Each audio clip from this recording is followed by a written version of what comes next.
And let me know when it stops working. Sometimes it does that. I should also turn on the recorder of this.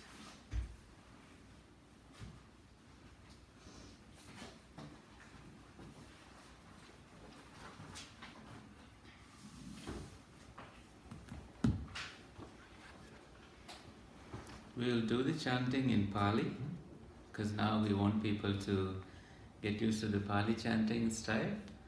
And for those who are not familiar with it, can just read the English on your own. So let's start.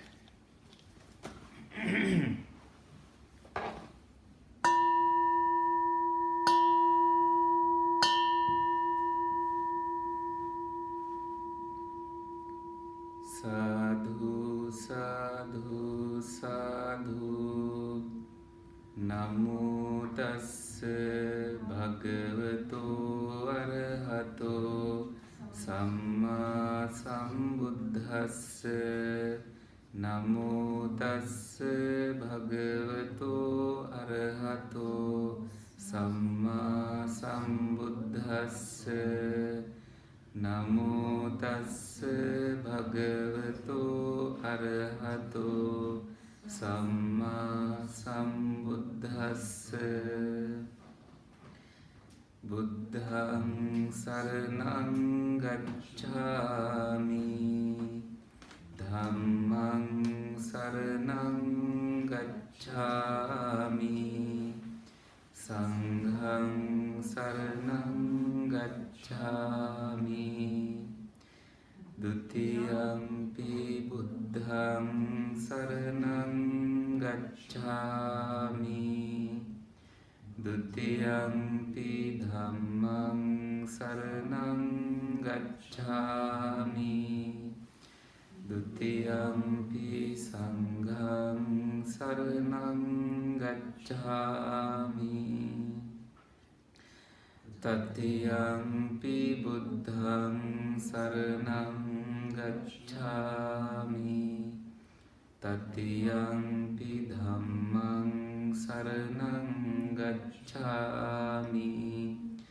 Tatiyampi sanghaṃ saraṇaṃ gacchāmi.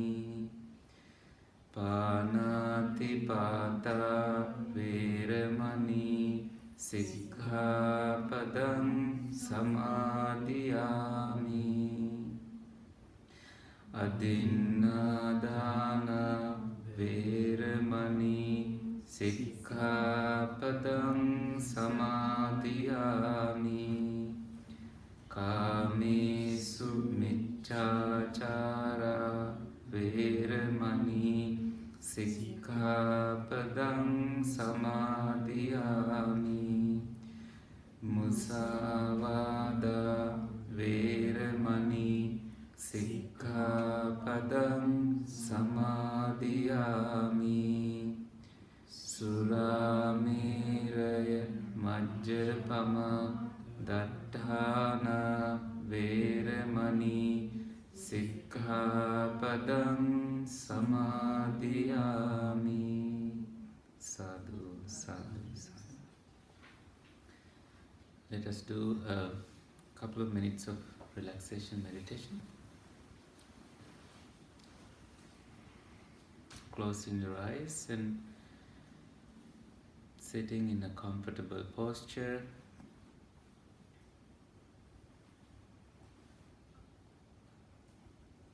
Setting up your intentions of listening to the teachings of the Buddha.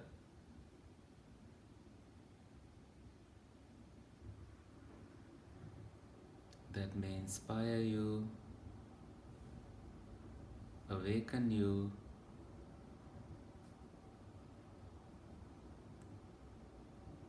and help you steady your path.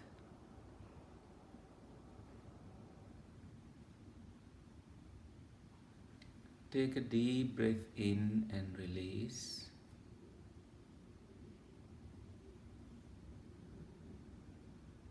Take a deep breath in again and release. Breathe in peace. Breathe out, let go. Peace. Let go. Keeping a gentle smile on your face. Just letting go of seriousness, being serious about this. This is a moment to share, learn, relax, cultivate wisdom, and help each other on their path.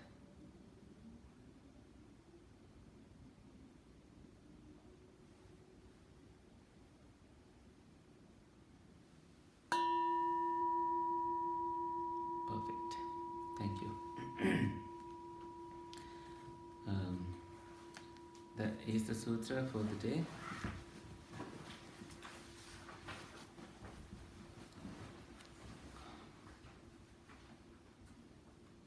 Do you all have one? A copy of this sutra?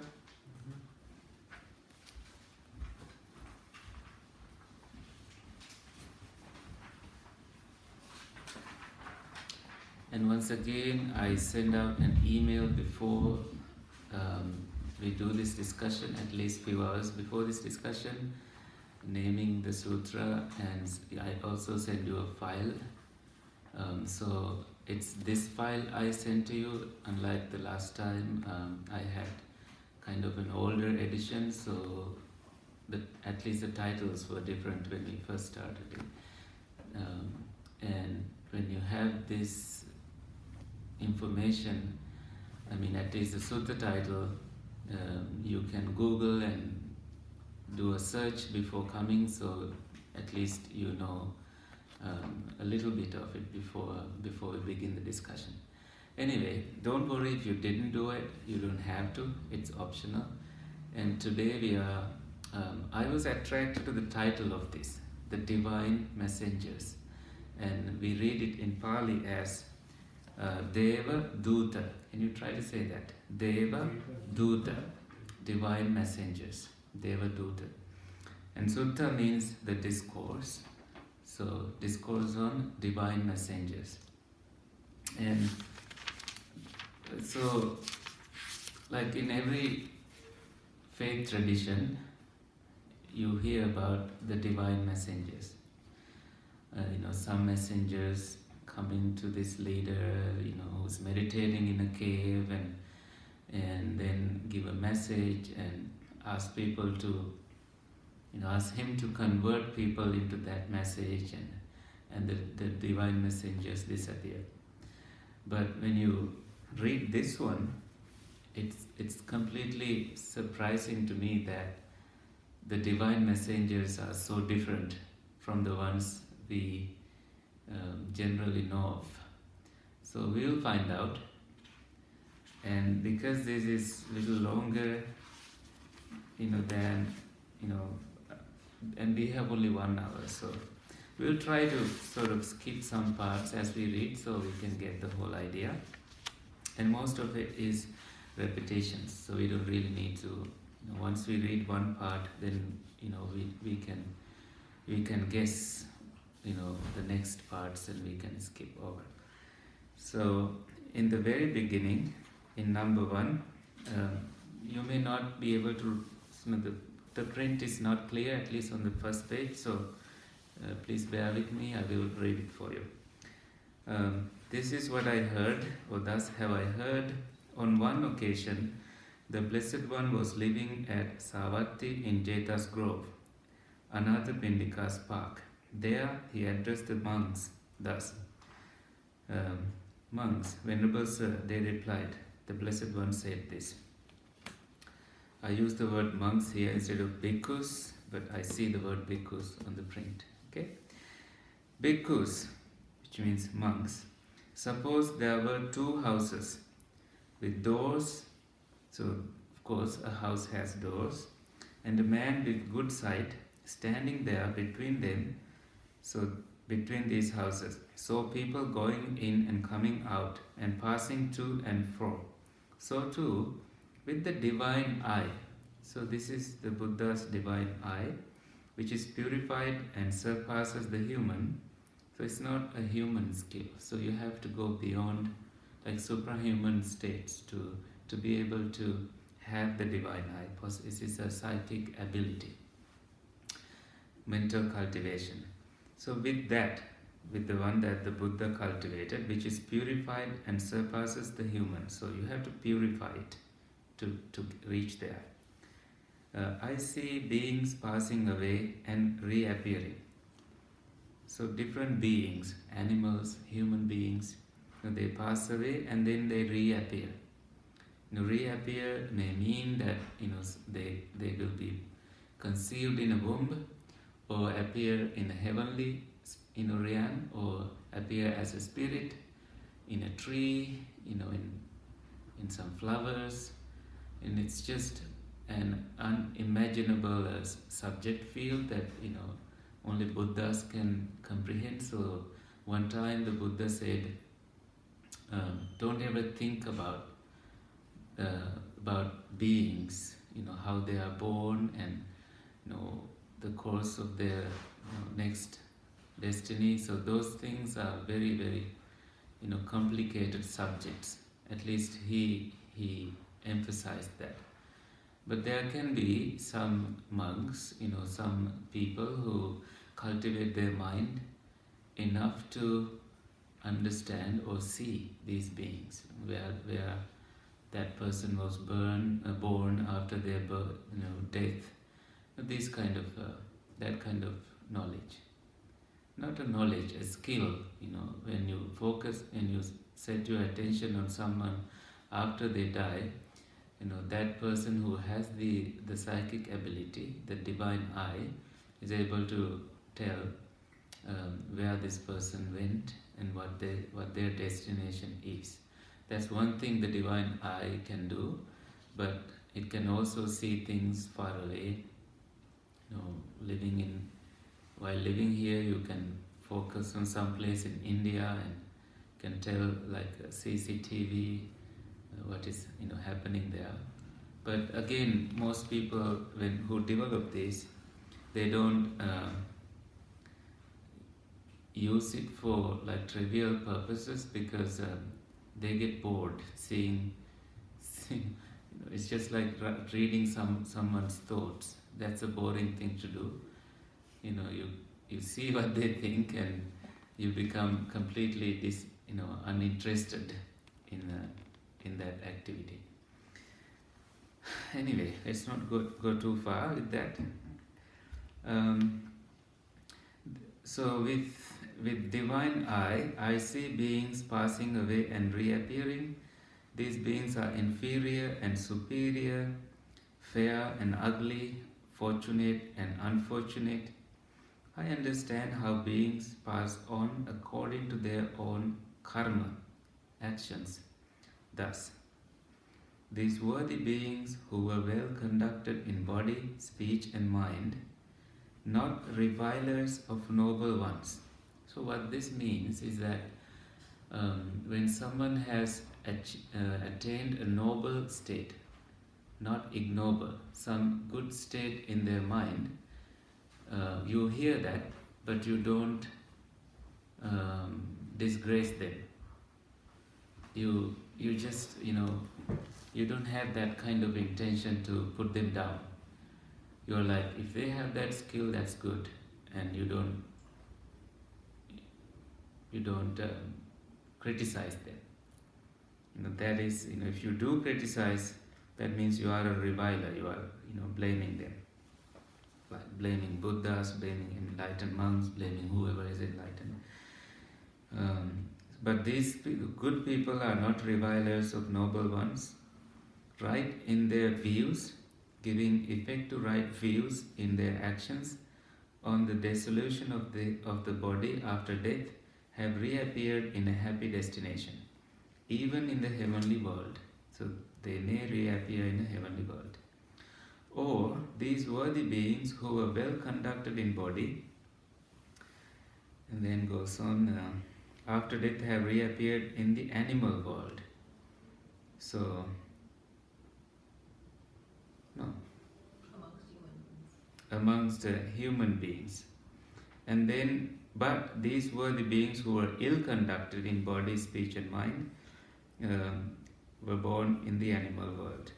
Or these were the beings who were ill conducted, body, mind, and speech, on the dissolution of the body after death, have reappeared in a state of deprivation, like purgatory hell. This is the sutra. Sorry, I didn't. In an unhappy destination, in perdition, even in the hell.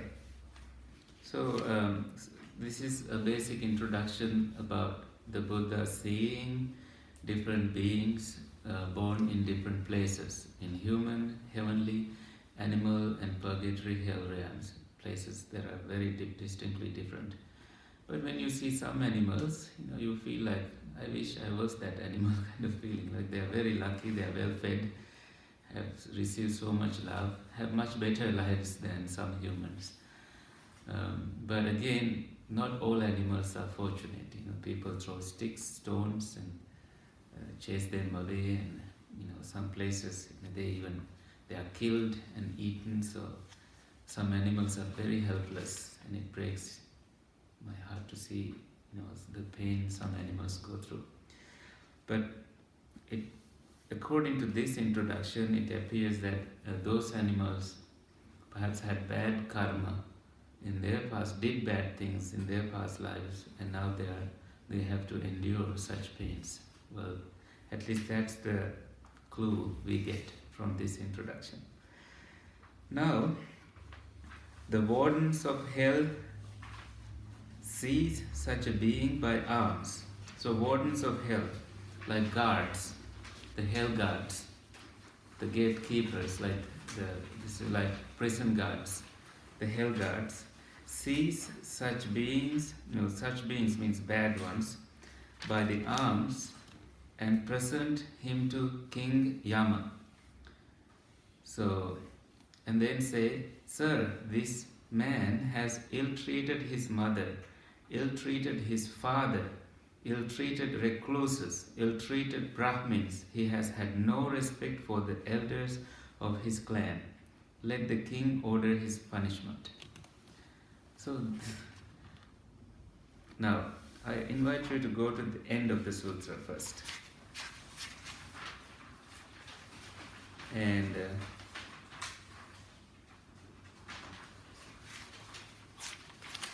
that is, let's read number 29 for me. Can you read it? Is it clear? Okay. Can you read? Can we all read? Because I tell you this not as something I heard from another recluse or Brahmin. I tell you this as something that I have actually known, seen, and discovered by myself. So, now we saw this footnote 1206. I won't. You don't have it, but let me go there for you. That's from where we were reading before. 1206.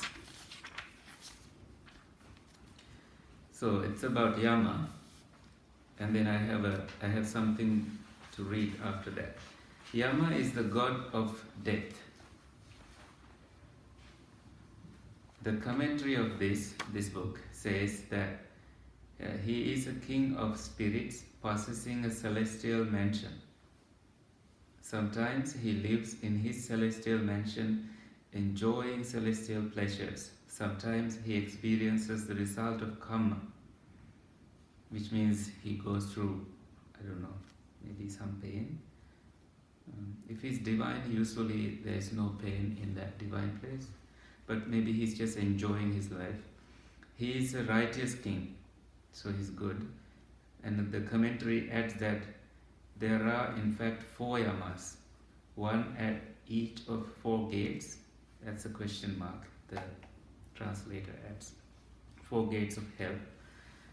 And the next footnote says, according to Buddhist legend, that's what we are reading now, 3 of the divine messengers, so it kind of reveals in this comment what these divine messengers are. One of the divine messengers is the old man, the second one is the sick man, the third, the dead man, appeared to the Bodhisattva, which means before awakening these appeared to him while he was living in the palace, destroying his enchantment with the worldly life and awakening in him a desire to seek the way to deliverance, way to freedom from these. And then the translator asks us to see a reference from this book, from Anguttara Nikāya, for the psychological nucleus out of which the legend must have developed. So according to the translator, this is a legend that was developed by people at later times. That's what he believes. But we also saw that ending that says that I say this and that's why I say this.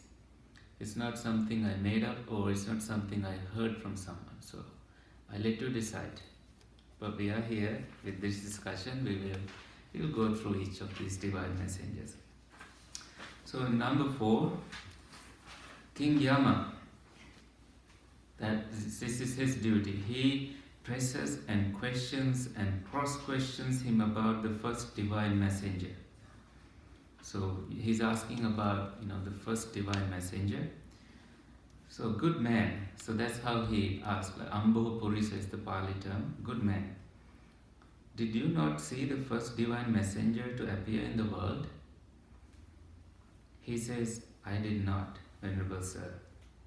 Then the King Yama says, good man, have you never seen in the world a young tender infant lying prone, fouled in his own excrement and urine? He says, I have, Venerable Sir.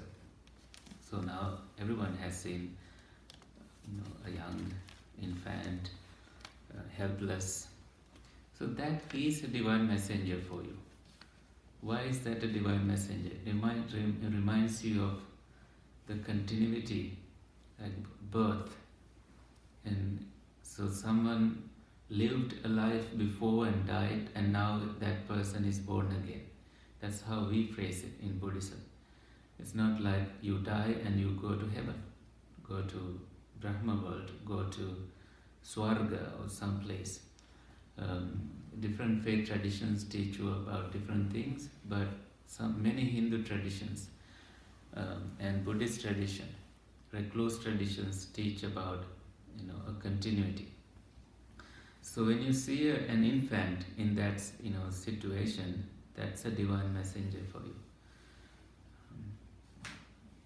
Then King Yama says, good man, did it never occur to you, an intelligent, mature man as you are, that I too am subject to birth? I am not exempt from birth. Surely I had better do good by body, speech and mind. Then the man says, I was unable, Venerable Sir, I was negligent.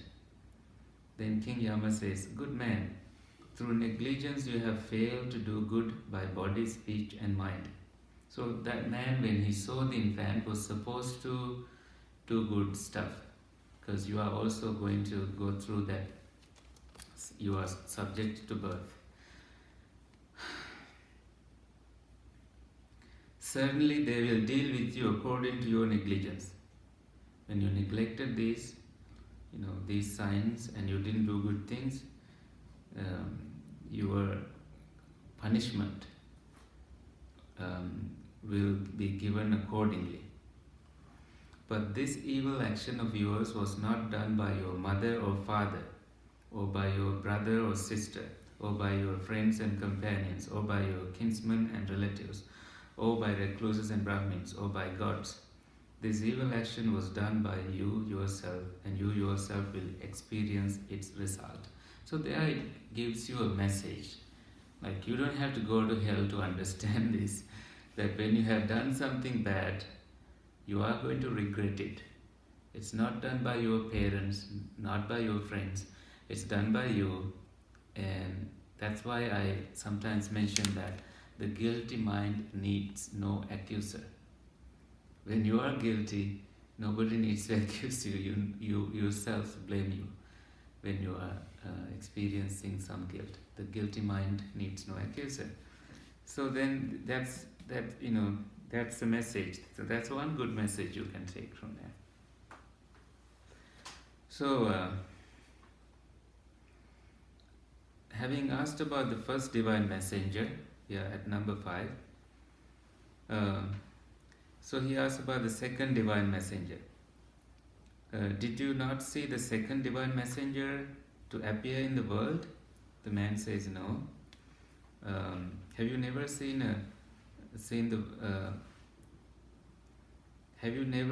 in the world a man or a woman at 80, 90, or 100 years aged, as crooked as a roof of bracket, doubled up, supported by a walking stick, like walking aid, tottering, frail, youth gone, teeth broken, grey-haired, scanty-haired, bald, wrinkled, with limbs all blotchy?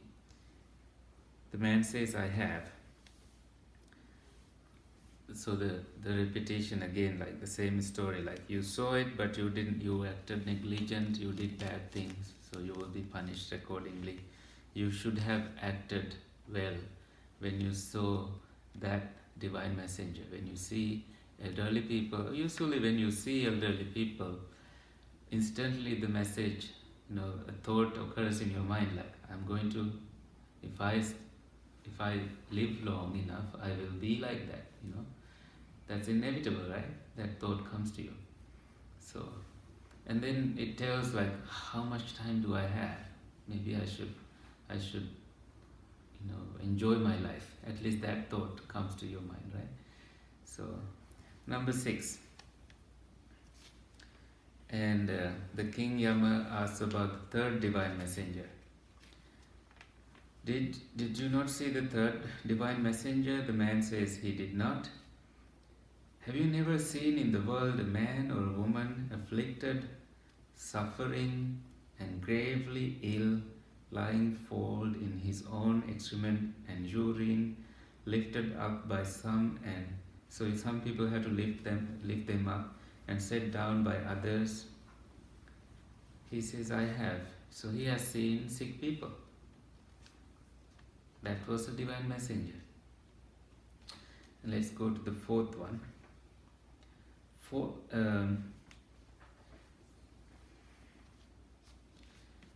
So, have you never seen in the world when a robber culprit is caught, kings having many kinds of tortures inflicted on him, having him flogged with whips, and having this head cut off with a sword? So different punishments given to a robber. So the man says, I have seen, like you, when you go to CNN or different news channels, you find different people punished according to their action, according to what they did. So that's a divine messenger. When you see news, you are looking at divine messengers usually. That's at least the message we can get.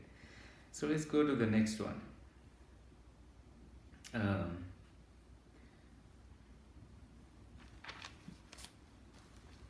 Have you seen the fourth divine messenger?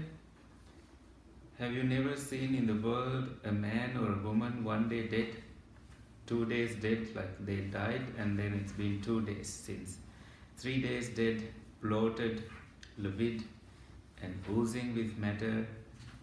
So you have seen dead people, usually this is the way, when somebody died in Indian, those days in Indian, even now I think in some places, they just throw the body into the charnel ground and it's let rotten in, and animals can approach the body and eat it. Or they will, throw it into the river, and there are beliefs that when you throw it into a holy river, the body, some faith traditions believe that their karma is washed and purified. So I think the government. Are you from India, by the way? Yeah. And do they do that even now? Or the government bans No, them I from think doing? it's banned now. Yeah, it's banned, right? No. But they did these things for at least some time. But people now, are, even in Sri Lanka and in places, not here. I'm not sure about this country, but this country has a short history compared to the Indian, Sri Lankan, and those histories. But humans had very different lifestyles in our places. So this is one experience that people, so monks those days could do asubha meditation, the meditation on repulsiveness, just by going to the charnel ground. If you are brave enough, you spend the night through and you do that meditation. And you can do that, your mind is very strong. And by doing that, you can cut off your lust, the attachment to the body, attachment to other bodies, because you compare that with your body and you start to understand a little bit about it. Not little bit, maybe more. Some wisdom about that this body that I treat, I care for, will also go through the same course if you let it, when you throw it into the charnel ground the same way. Now, the fifth one, it is the last one. Then after pressing and questioning and cross-questioning him about the fifth divine messenger, the King Yama is silent.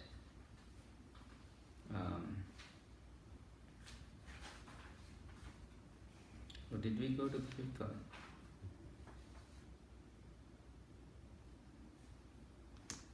I thought we have 5 here. Yeah. Do we have 5?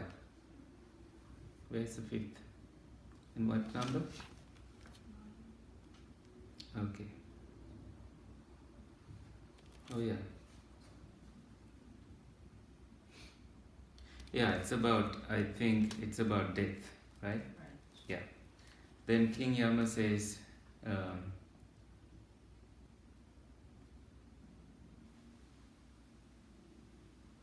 oh yeah, so it's in number 8 you find the fifth divine messenger. Good man, did you not see the fifth divine messenger to appear in the world? He says, I did. Oh, we discussed about that, right? It's about a dead body. I'm pretty sure we did. Which one is the fourth then? Maybe Fourth fourth one is 7. is in 7, right? Yeah.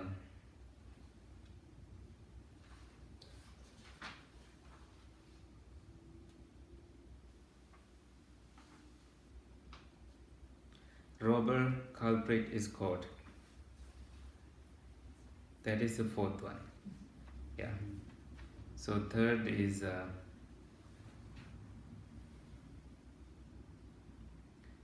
ill man, the sick man. The first one is the infant. The second one is the elderly person. The third one is the ill person, I think, right? Yes. And the fourth one is the robber. The fifth is the dead person, dead body. So we see these messengers, divine messengers, all the time. Now he is silent, and now the wardens of hell, the guards of hell, torture him with 5-fold transfixing. So there's a footnote to that, 1208.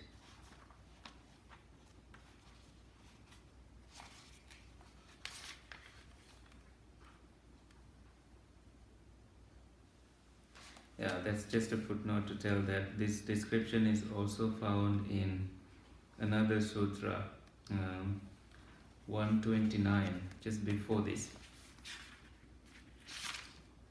Balapandita Sutta. Fools and wise men. The discourse on fools and wise men. We'll do it another time. They drive a red hot iron stake through one hand, they drive a red hot iron stake through the other hand, they drive a red hot iron stake through one foot, through the other foot, middle through his breast. There he feels painful, racking, piercing feelings. According to some karma, people, when they have done something really bad, at least this is how they feel, right? When you regret doing something, you feel definitely psychologically sick, and the kind of feeling you get, if this is, let's say that this experience is not something you experience after death, but right here in the human world, this is how you feel. It's torturous to you psychologically. I think it's inevitable when you have perhaps some people go to the extreme, at the heat of moment when they are angry, they would even kill their parents. They do that. But if they had the mind to regret, if they had the time to regret it, live and experience the pain of it, later on when they are in the right mind, you go through such pain, and this is perhaps how they feel, right? That's at least how I get it at this in this reading. Next, the wardens of hell throw him down and pair him with excess. There he feels painful, racking, piercing feelings, yet he does not die, so long as that evil action has not exhausted its result. Next, the wardens of hell set him with his feet up and his head down and pair him with adzas. There he feels painful. Next, the wardens harness him to a chariot and drive him back and forth across ground that is burning, blazing and glowing. So even the ground you walk on, you have so much pain. You go through so much pain. Next, make him climb up and down a great mound of coals that are burning, blazing and glowing. There he feels painful, racking, piercing feelings. Next, the wardens of hell take him feet up and head down and plunge him into a red-hot metal cauldron. Oh my gosh, that's burning. It's like a boiling hot water. He's cooked there in a swirl of froth. And as he is being cooked there in a swirl of froth, he is swept now up and down, and now across. There he feels painful and all that. Next, they throw him into a great hell. I thought this was already hell. Now as to that great hell, monks, it has 4 corners and it's built. So this is like you can escape that. It's like every time you try to escape it, there is a wall. It's like wall of some thoughts, perhaps, that blocks you. With 4 doors, you see the door, but you can exit. One set in each side, walled up with iron all around. It's really strong and shut in with an iron roof. My goodness. Its floor as well is made of iron and heated till it glows with fire. No escape. The range is a full 100 leagues, really very big, which it covers all pervasively. Now, the flames that surge out from the great hell, this is called Mahaniraya, eastern wall dash against its western wall. The flames that surge out from its western wall dash against its eastern wall. The flames that surge out from its northern wall dash against its southern wall. So it goes on. And the flames that surge out from the top dash against the bottom. There he feels painful, racking, piercing feelings, yet he does not die, so long as that evil action has not exhausted its result. Sometime or other, monks, at the end of a long period, there comes an occasion when the great hell's eastern door is opened. He runs towards it, treading quickly. As he does so, his outer skin burns, his inner skin burns, his flesh burns, his sinews burn, his bones turn to smoke, and it is the same when his foot is uplifted. When at long last he reaches the door, then it is shut. Too bad. You see an escape, you try to reach there, but the door shuts. Then he goes through the same pain again. So the western door, different doors open, but he won't be able to surpass the door, the threshold.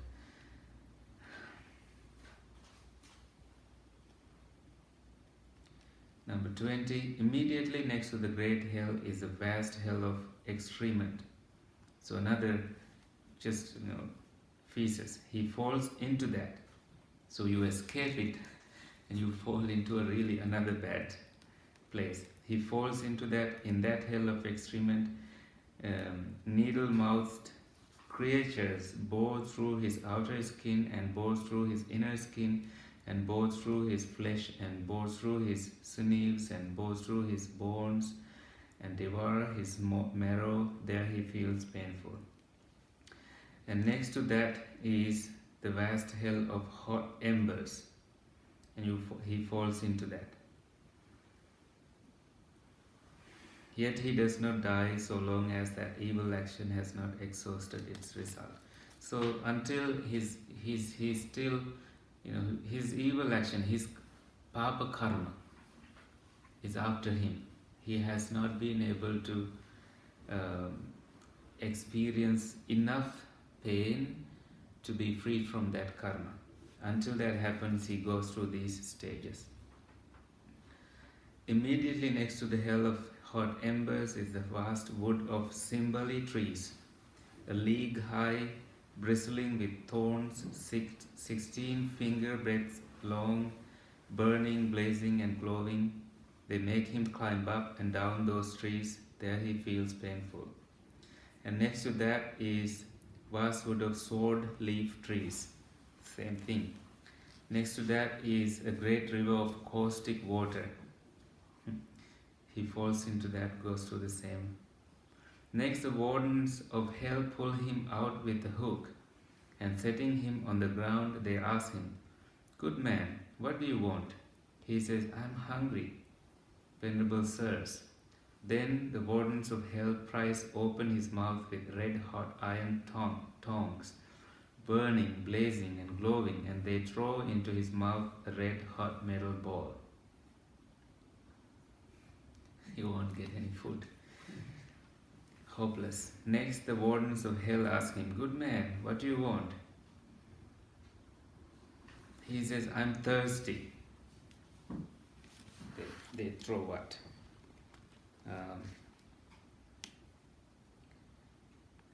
Iron tongs. Then the wardens of hell throw him back again into the great hell. No escape. It has appeared that King Yama thought, those in the world who do evil, unwholesome actions indeed have all these many kinds of tortures inflicted on them. Oh, that I might attain the human state, that a Tathagata means the thus gone one, another epithet to the Buddha, accomplished and fully enlightened, might appear in the world, that I might wait on that Blessed One, that the Blessed One might teach me the Dhamma, and that I might come to understand that Blessed One's Dhamma. Because I tell you this is not as something I heard from another recluse or Brahmin, I tell you this as something that I have actually known, seen and discovered by myself. That is what the Buddha said when the Sublime One had said that. The teacher said further, though warned by the divine messengers, full many are the negligent, and people may sorrow long indeed, once gone down to the lower world, but when by the divine messengers good people here in this life are warned, they do not dwell in negligence, but practice well the noble Dhamma. Clinging they look upon with fear, for it produces birth and death, and by not clinging they are freed in the destruction of birth and death. So in the destruction of birth and death, which is another way to say that in attaining nirvana, not just dying, you have to destroy birth and death. They dwell in bliss, for they are safe and reach nibbana here and now. They are beyond all fear and hate. They have escaped all suffering. So one thing to note here is that it doesn't say that when that man has gone through all those experiences, painful experiences, Yama does not have the ability to free him. There is no such message given. That means you inherit your own karma.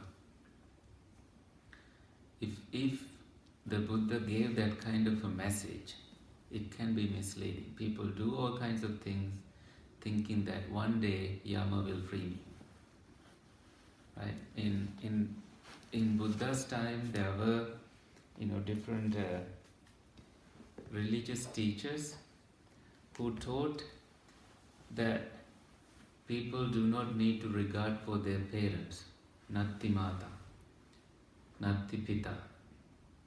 And they also taught that there is no use of giving, no use of practicing generosity, natti dinna, natti jittam, no use of doing homa, rituals, like different rituals in the name of those who have been good beings in the past.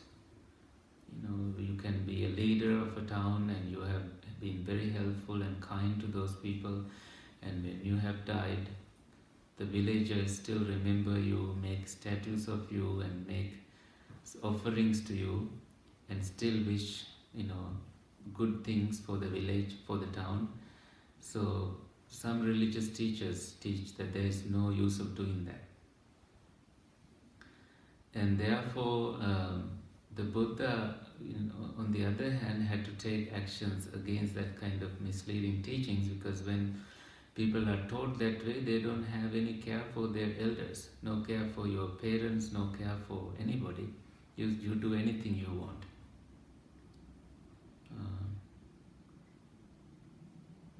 There is a shloka about that. Rinam krutva grutam privet.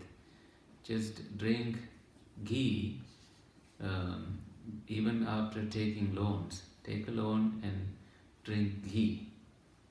Ghee is a good food even now, right? I know you must have come to US a long time back, but if you go there, you may see that ghee is even not here very much, but curd is, yogurt is popular here. But ghee, the good ghee, is very good. So they say that's very, they make different food out of it. So eat as much as ghee in this life, enjoy your life, don't care about anything. There were teachers who taught those things. This put people into a wrong track. People become careless. They would kill their parents to own properties. So there's a danger in that kind of teaching. So these teachings have inspired even artists for many, many years, hundreds of years, to do paintings on temple walls. So when you walk in, you see those paintings, these imageries put into wall paintings, and people get frightened. They also make animations now and statues about these, and these have silently trained villagers. These teachings have silently trained villagers into doing good things, taking care of parents and respecting elders. And I'll tell you this story about a man, and you should perhaps, you may also share with me the stories that you know of. There was this temple driver, a driver of monks in one of the famous temples in Sri Lanka. This man had the habit of, he picks up like little puppies, cats, and just show that he's just as if he loves them so much, but then suddenly he twists their head. I should have warned you, but that's a really bad thing to do. And one day, one of the students from that temple, student monks. He went to Sri Lanka. He lives here now. He and I are colleagues teaching one of the courses in St. Louis. He told me this story. So when he went to Sri Lanka, he wanted to visit his sister. The sister owns coconut land, so they went to her house, and they were doing some work in the coconut land. And the sister prepared some tea, and the husband of the sister went in picking some herbal leaves from the paddy field adjacent to the coconut land. And this driver who does that thing also went and joined the man. And the husband of the sister, he picked enough and came back, asked that driver also to come and have tea. So he was still in the paddy field when the husband left, and after some time they were checking on him. He didn't show up for tea, and they went to look for him and found out that he was bitten by a snake at his throat, right here. An unusual thing to happen because he has to bend to pick those things, but he was bitten here. And he was throwing up, and I think it's been a while, about 30 minutes. It was a very venomous snake attack. The monk knew how to drive. Usually in Sri Lanka, monks don't drive.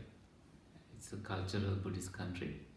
Someone has to drive for monks, but in this case the driver is now attacked by a snake.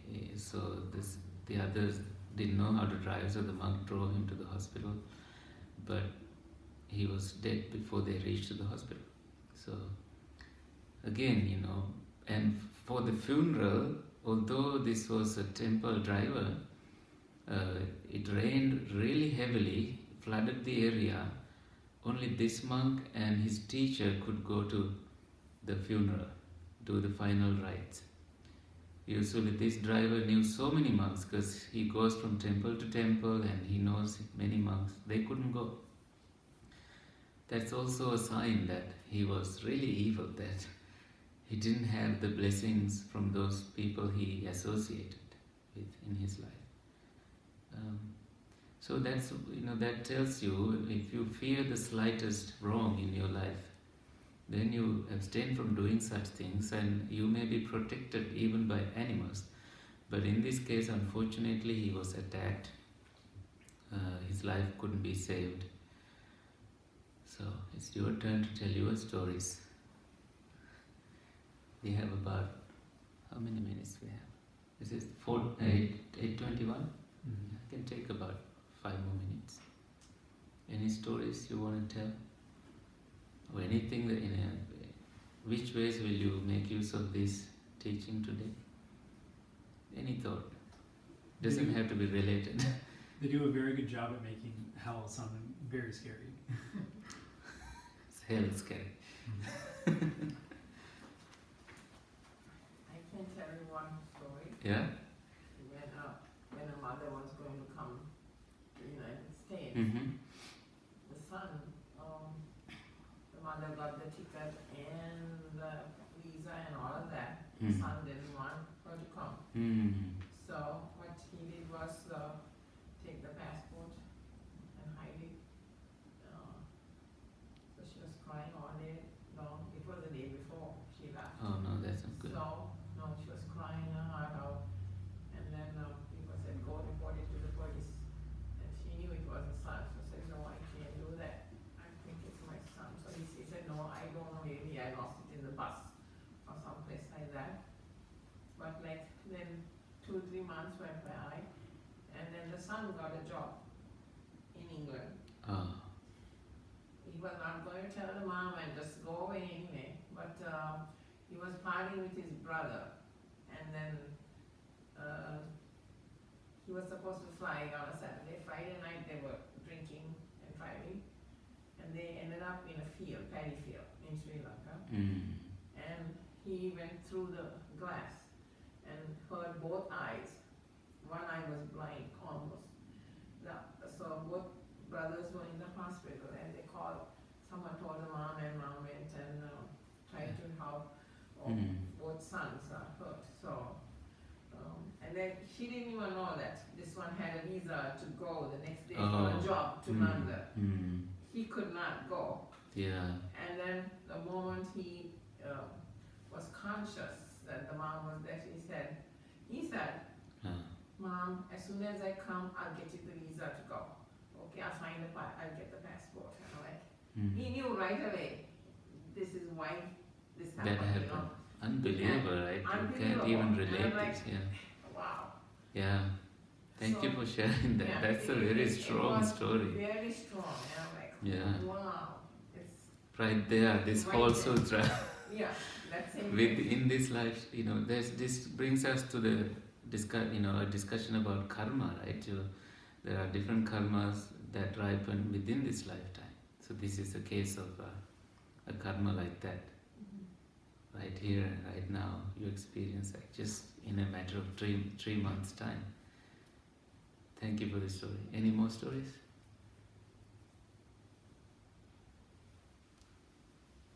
More to follow. So thank you for coming today, and happy evening, happy meditation. Please pause this. Stop.